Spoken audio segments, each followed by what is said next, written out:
फकीरमोहन सेनापति लिखित रेवती उद्धृति एही क्रांतिकारी धाड़ी। फकीरमोहन सेनापति हेउचंती ओडिया आधुनिक गद्य साहित्यर पिता। रेवती हेउची तांको द्वारा रचित प्रथम ओडिया गल्प। कहीं केते दशंधि तले 19 शताब्दी रे फकीरमोहन देखिथिले एक संभावनामय भविष्यत। से जानिथिले एक सुदृढ़ भविष्यत रे मूलपिंड हेला शिक्षा। एक अग्रगामी समाजर बलिष्ठ मूलधुआ हेउची नारी शिक्षा। सेथिपाई रेवती आखिरे भरिथिले शिक्षा प्रति दुर्बार आकर्षण। तत्कालीन वास्तवता भितरे रही वास्तव चिंताधारा को प्रश्न करिवार साहस करिथिले ए फकीरमोहन सेनापति। कटक जिल्लार हरिपुर प्रगण मध्यरे गोटे मफसल ग्राम नाम बाटपुर। सेही जमीदार शासन चले। श्यामबंधु ग्रामर करण मासको दरमा 2 टंका। ते दरमा छाड़ी पाहुती बाहरणा आदि 2 पैसा हाथ बैठ हुए। सबु मिसाइले मासको 4 टंकारु उणा हेब नाही। संसार एक रकम चले। श्यामबंधु महांतीको घरे खाइबाकू कुटुंब 4 जण। बापा माँ 2 पराणी। माँ बुढ़ी 10 जण हेजी कि रे।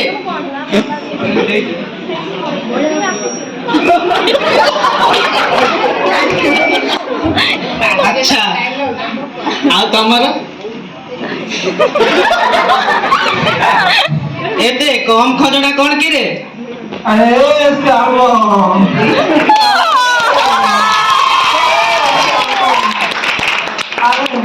आम रेप को देखी चुके बापू पढ़ा मुझे जाई के जाने देखी चुके बापू मु केमिति जानिबी घरे दीटा भुआ सुनी थाउ थाउ गोटे छोट छुआ को संभाली पारुन। तू गनु गनु देखिबू से बाहर कोडी खेलुथिबो। तू जाई केते पढ़े से पढ़ा मुझे जाई के जानी रे बाबा रे बाबा रे बाबा तू पढ़ा मुझे रे बाबा तू कौन रेबो मां है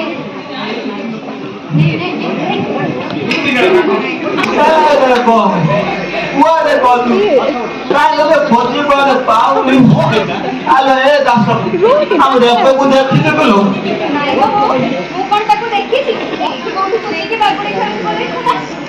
What I'm going to do more.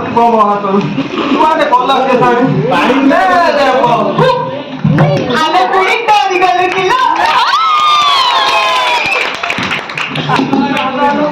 तारा पदकता मु खदुनी तू एइटा से कुस्ती खेल तू मरु तू मार आले तू मार जानिनु तो बापा सिले तारे बसे फेरिया बेला हलानी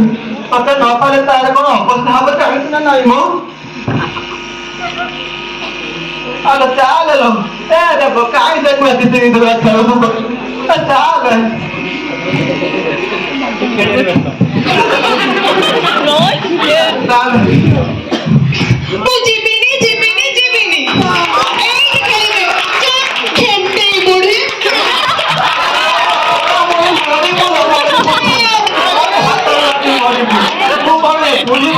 डाली मारू जी देखो डाल डाल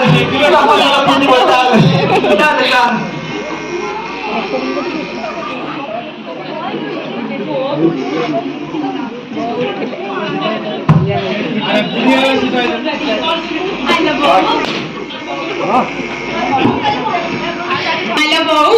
कौन करूची किला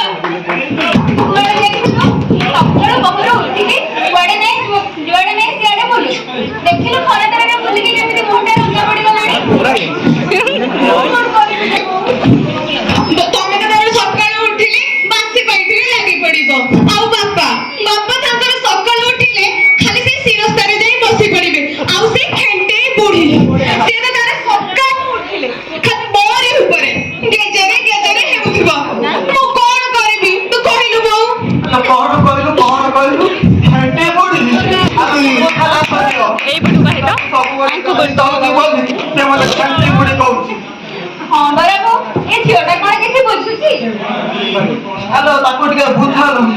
ଭଗବାନ କଣ କରିବ ଆକୁ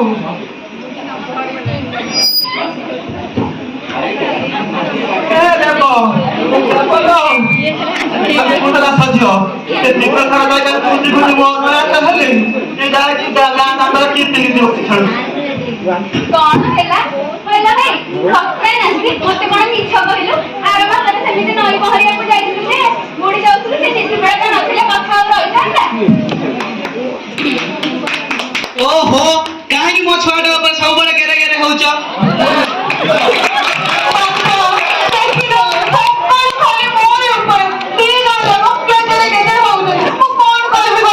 ମୋର ନା 4-6ଟା ଛୁଆ ତ ଦେଖି ସହିପାରୁନ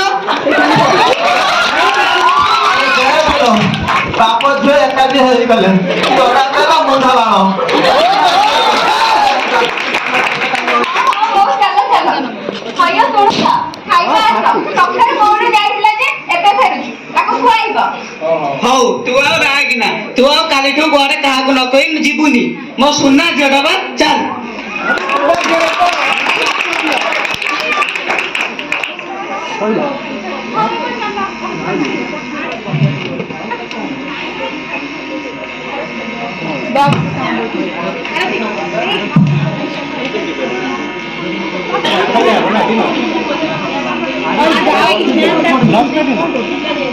तमे न चाहिले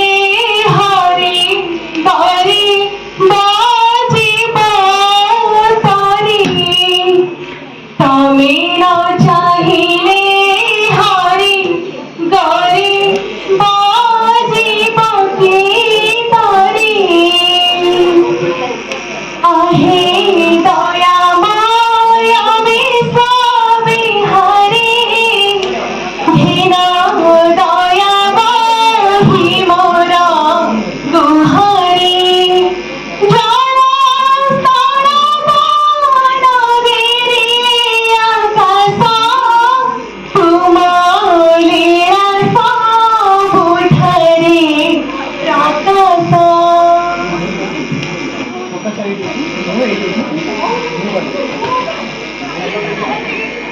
ନମସ୍କାର ଆରେ ବାସୁ ମାଷ୍ଟ୍ରେ ଆସନ୍ତୁ ଆସନ୍ତୁ ଏଠି ବସନ୍ତୁ ଏଇଠି ଶୁଣୁଛ ଦେଖିବ ଆସ କିଏ ଆସିଛନ୍ତି ଆମ ବାସୁ ମାଷ୍ଟ୍ରେ ଆସିଛନ୍ତି ପରା ଚାହା ଜଳଖିଆ ଟିକେ ନେଇ ଆସ ହଁ ହଁ ଯାଉଛି ଯାଉଛି ଆଉ ବାସୁ ମାଷ୍ଟ୍ରେ ଏଇଟା ଗ୍ଲାସଟା ନେଇକି ଆସିଲୁ ହଁ ଯାଉଛି ବୋଉ ହଁ ମଉସା ସମସ୍ତେ ଭଲ ଅଛି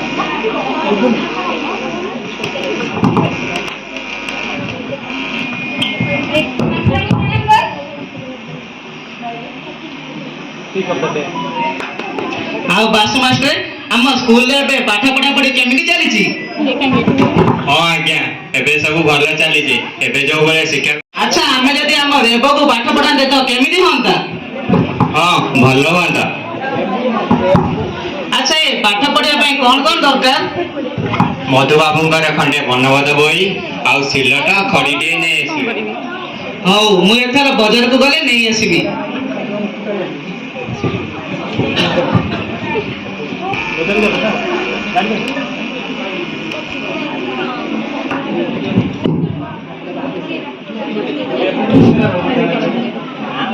କିଛି ଦିନ ପରେ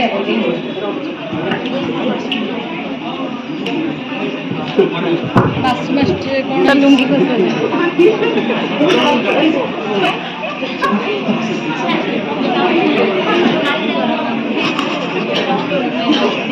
ଆରେ ବାସୁ ମାଷ୍ଟ୍ରେ ଆସିଗଲେ ଏଇଠି ଶୁଣୁଛ କୁଆଡେ ଗଲ ଦେବକୁ ଟିକେ ପଠାଅ ବାସୁ ମାଷ୍ଟ୍ରେ ଆସିଲେଣି ପରା ହଁ ହଁ କହୁଛି କହୁଛି ଏଇଟା ତ ମାଷ୍ଟର ଆସିଲେ ସିଲଟ ଖଡ଼ି ନେଇକି ଯା ଆଉ ମାଷ୍ଟ୍ରେ ମୁଁ ଆସୁଛି ଏବେ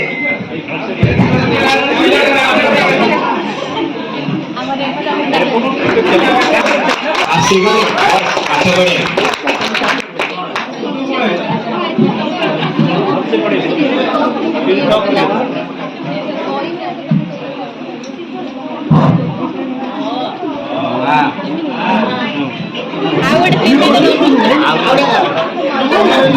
ब्रह्मा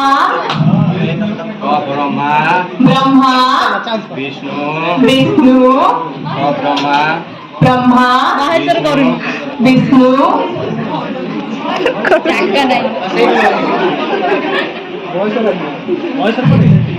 महेश्वर महेश्वर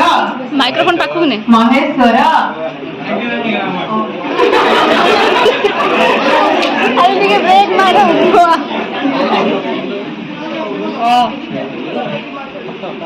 अरे दास झियो हां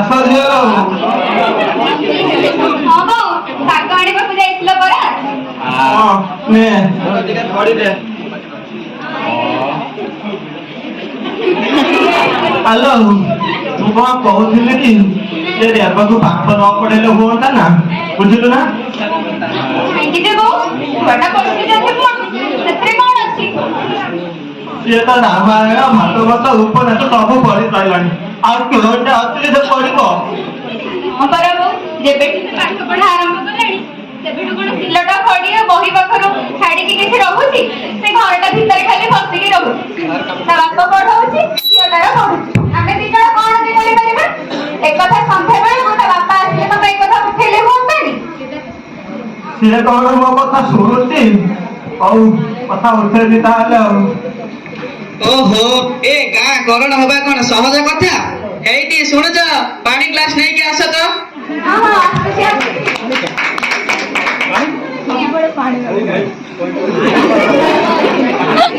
ଏଥର ତାହେଲେ ଖାଇବାଟା ବାଢୁଛି ହଁ ହଁ ବାଢ ମୁଁ ଯାଉଛି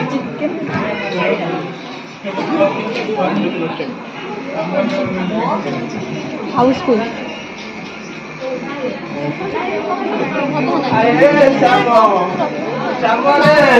ହଁ ବୋଉ କହୁନୁ ଖାଉଛୁ କି ରେ ବାପ ହଁ ବୋଉ ହଉ ହଉ ତୁ ଖା ଖା ଖାଇବାଟା ଭଲ ହେଇଥିଲା ତ ହଁ ବୋଉ ଭଲ ହେଇଛି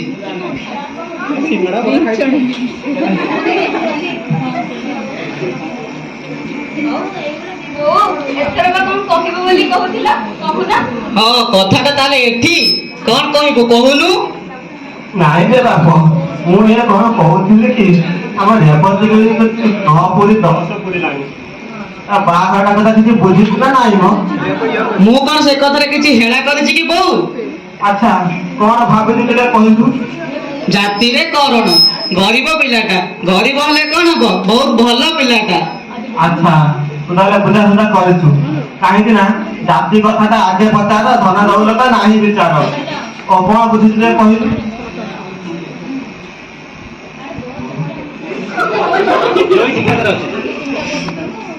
ଆରେ ଘରେ ରହିବ ନା କାହିଁକି ରହିବ ସେ ଆରେ ବାପା ମା ଛିଅଣ୍ଟ ପିଲାଟା ମାମୁଁ ମାଇଁ ପାଖରେ ରହି ପଢିଛି ଘରେ ରହିବନି ତ କୁଆଡେ ଯିବ ହଉ ପଥର ତାହେଲେ ଏତେ ବାଟ ଆଗେଇ ଗଲାଣି ଭଲ ଭଲ ଆଗେଇ ଚାଲୁ ଆଉ ମୋ ଖାଇବା ସରିଲା ବାସନ ନେଇଯିବ ତାହେଲେ ଦାସ ଝିଅ ମତେ ଟିକେ ଧଳ ଟିକେ ଉଠେ ଯାଏ ହଁ ହଁ ବୋଉ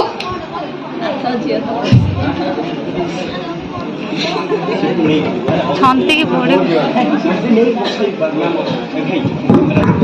କିଛି ଦିନ ପରେ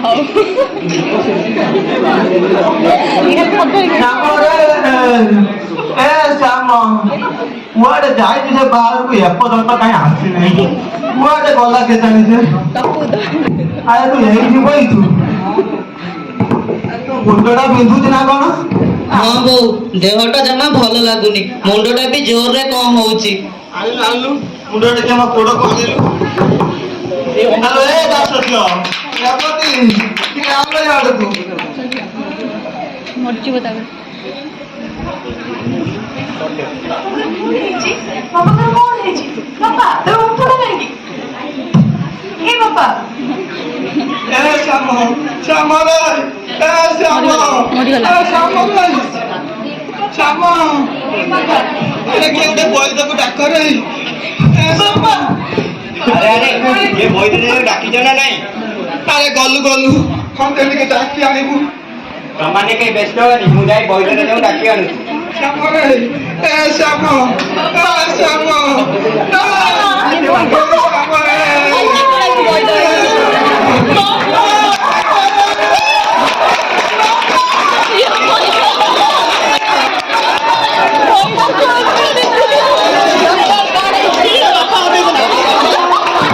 Thank you.